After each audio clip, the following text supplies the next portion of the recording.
iPhone minta holiday, tax holiday 50 tahun. Emang gila ini Pak, iPhone ini Pak. Memang sudah layak diblokir dari negara kita Pak. Maka harapan kami diminta kepada Menteri BUMN, Bapak ini kan jaringan luar biasa, pernah menangani sepak bola kelas internasional. Maka kami harap Bapak bisa turun tangan dalam hal ini agar kita tidak tergantung dengan namanya iPhone Pak. Assalamualaikum warahmatullahi wabarakatuh. Terima kasih pimpinan, Bos Adi, Pak Nurdin Halid, Pak Menteri, Pak Wamen yang hadir pada kesempatan hari ini. Pertama saya sampaikan selamat Pak Erik yang sudah diberikan amanah kembali menjadi Menteri BUMN Pak. Jujur kami sangat bersyukur Bapak bisa menjadi Menteri BUMN lagi. Sungguh kami 5 tahun duduk di tempat ini Pak, kami merasakan berkat kepemimpinan Bapak BUMN bisa bertransformasi seperti hari ini Pak. Di tangan Pak Menteri juga kalau kita lihat bahwa total aset BUMN sudah melampaui total aset Temasek Pak. Bahkan dibandingkan Hasanah Benhad juga jauh begitu. Nah di tahun 2023 saja itu total aset BUMN sekitar 680 miliar US dollar atau setara dengan 10.400 triliun. Sedangkan Temasek hanya 360 miliar US dollar Pak. Nah dan karena itu saya kembali menegaskan kami benar-benar bersyukur Bapak dipilih kembali menjadi Menteri BUMN oleh Presiden Prabowo begitu. Juga kami sampaikan selamat kepada Trimasketer, ada Pak Doni Oskaria, kemudian Gus Aminuddin Ma'ruf. Ini saya bersyukur Pak, kemarin mungkin teman-teman banyak tidak tahu Gus Aminuddin Ma'ruf, kalau saya sudah tahu lama rekam jejak beliau, jadi saya optimis bahwa ke depan Kementerian BUMN kalau ada anak muda, kalau kemarin hanya ada Mas Teddy Barata, nah nanti ke depan insya Allah bisa jauh lebih baik lagi ke depan. Terutama juga Pak Doni Oskaria, kalau saya lihat bahwa Pak Doni dari profilnya hidupnya sudah selesai kan begitu Pak, dan duitnya udah cukup. Nah, jadi insya Allah tinggal bagaimana sekarang berbuat dan berbakti untuk negara kan begitu Pak. Cuman tadi pagi setelah saya scroll media sosial, oh ternyata Pak Doni punya saham di perusahaannya Raffi Ahmad Pak. Nah pastikan jangan sampai perusahaan Raffi Ahmad ini juga ikut masuk bekerja di BUMN, apalagi barusan kita baca Pak Doni menjadi salah satu komisaris di Pertamina Pak.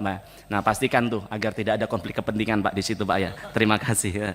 Kemudian Pak Menteri dan seluruh jajaran ada beberapa yang kami sampaikan Pak.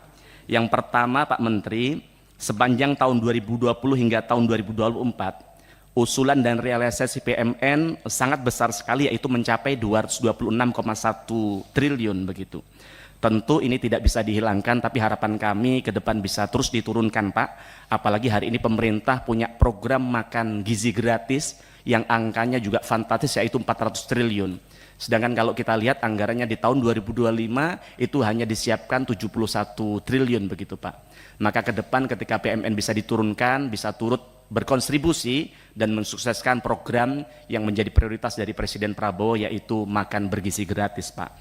Nah kemudian masih terkait program unggulan makan bergizi Pak. Akhir-akhir ini saya baca berita yang sama, yaitu tidak mengenakan. Ada salah satu wamen yang mewacanakan untuk mengimpor 2 juta sapi perah. Dan kemudian di saat yang sama beliau menyampaikan bahwa sudah ada 60 perusahaan yang siap untuk mengimpor sapi perah itu. Tapi di sisi lain kalau Bapak baca berita hari-hari ini, di Boyolali Pak, ada namanya UD Pramono yang itu mereka bergerak di bidang peternakan sapi perah, rekeningnya diblokir oleh Dirjen Pajak Pak. Tentu saya tidak sedang membahas benar atau salah, tapi lebih pada melihat ratusan peternak sapi perah ini bergantung hidupnya pada UD Pramono Pak. Bagaimana ternyata rakyat ini yang punya sapi-sapi perah ini selama ini menyalurkan hasil susunya ke UD Pramono, yang kemudian bahkan ketika mereka tidak punya duit, mereka UD Pramono itu memberikan pinjaman secara gratis kepada para UMKM ini Pak. Nah pada konteks ini kami berharap Pak Erik melalui BUMN Pangan Pak untuk ikut turun membantu ini Pak, ekosistem yang sudah terbentuk di Boyolali ini Pak. Karena di sana itu peternaknya ada, off takernya ada, yang memberikan pinjaman ada Pak, bahkan bunganya nol. Juga ada industri yang mau ngambil susunya, tapi kemudian ini hari ini karena UD Pramono tadi sedang bermasalah, maka kemudian susunya tidak bisa terserap, peternakan sudah mulai beralih dijualin. Nah maka harapan kami membangun ekosistem ini tidak mudah, maka ke depan kita berharap BUMN Pangan Pak bisa Bapak tugaskan untuk turun ke sana, mengecek apakah bisa berkolaborasi untuk menyelamatkan ini, atau jika tidak PKBL Bapak bisa kolaborasikan dengan mereka agar ekosistem ini bisa tetap terjaga, Pak. Nah, kemudian yang ketiga, saya mengapresiasi rencana Pak Prabowo untuk menghapus kredit macet UMKM, tapi sekali lagi saya berharap rencana hapus kredit macet UMKM itu bisa berjalan dengan benar, Pak. Karena kalau bicara kredit UMKM maka identik dengan BRI, Pak. Kami berharap jangan sampai tujuannya baik, yaitu menyelamatkan UMKM kita, tapi kemudian mengorbankan BRI ketika tata kelolanya nanti tidak baik begitu. Karena banyak sekali rakyat Indonesia yang hari ini menyagarkan hidupnya ke Bank BRI dalam rangka untuk mereka bisa bertumbuh begitu, Pak. Kemudian yang keempat, terkait dividen payout ratio.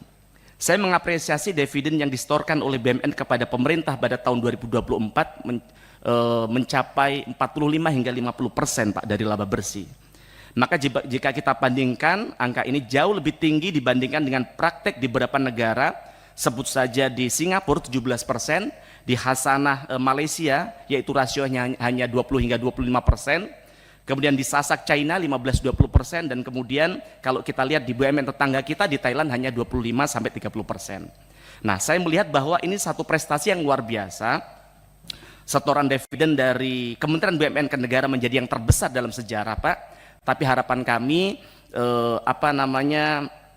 jangan sampai kemudian rasio dividen yang besar ini kemudian mengancam kemampuan BUMN untuk melakukan reinvestasi untuk menjaga kesinambungan mereka ke depan, Pak. Nah, maka kami minta tanggapan dari Pak Erik terkait hal itu.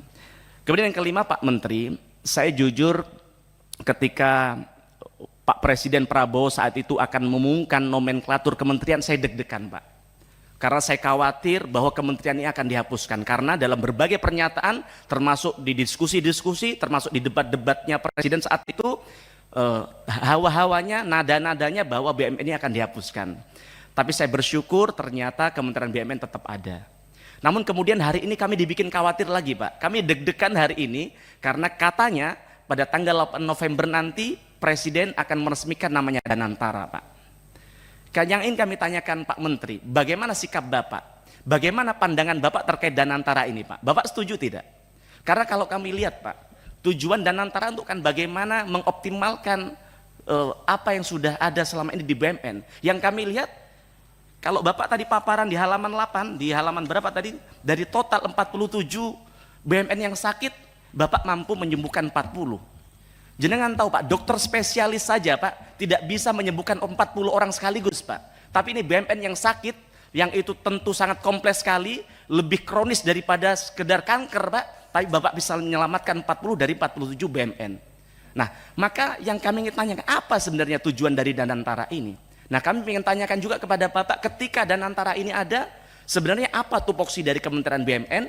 Kemudian juga bagaimana tupoksi dari Danantara, dan juga holding BUMN yang sudah Bapak bentuk, yang sebenarnya dalam kacamata kami sudah sangat bagus, Pak. Nah, maka kami ingin dijelaskan di tempat ini agar apa, Pak? Agar kemudian kelincahan Bapak dalam mengelola BUMN selama ini tidak terhambat dengan hadirnya Danantara yang dengar-dengar akan dipimpin oleh orang yang bermasalah di dalam persoalan Bank Senturi, Pak. Yang artinya rekam jejaknya masih juga dipertanyakan. Nah, jangan sampai sesuatu yang baik ini yang berdampak bagi negara dan juga rakyat kemudian jadi tidak optimal karena adanya Danantara begitu, Pak. Kemudian yang selanjutnya, Pak Menteri, terkait skandal pemberian kredit dalam jumlah signifikan kepada PT Galena Kalbar yang diduga melibatkan Wadirut Bank Mandiri Ibu Alexandra Askandar. Kasus ini mencuat karena kredit yang disalurkan ternyata tidak melalui prosedur yang seharusnya. Dan terdapat indikasi bahwa prosesnya berlangsung dengan sangat cepat tanpa memperhatikan situasi dan kesehatan finansial perusahaan penerima. Jika benar ini terjadi, Pak, ini menunjukkan adanya pelanggaran serius dalam tata kelola dan integritas perbankan BUMN. Ini tidak hanya merugikan Bank Mandiri, tidak hanya menyakiti perasaan rakyat yang hari ini mereka mengakses kredit KUR saja, Pak.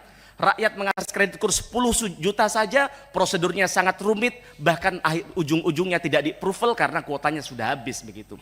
Tapi di satu sisi, Wadirut Bank Mandiri, Bu Alexandra, Pak, memberikan kredit yang jumlahnya ratusan miliar rupiah kepada seseorang yang diindikasikan dengan tata kelola dan prosedur yang tidak baik, Pak, begitu, yang tidak tepat begitu.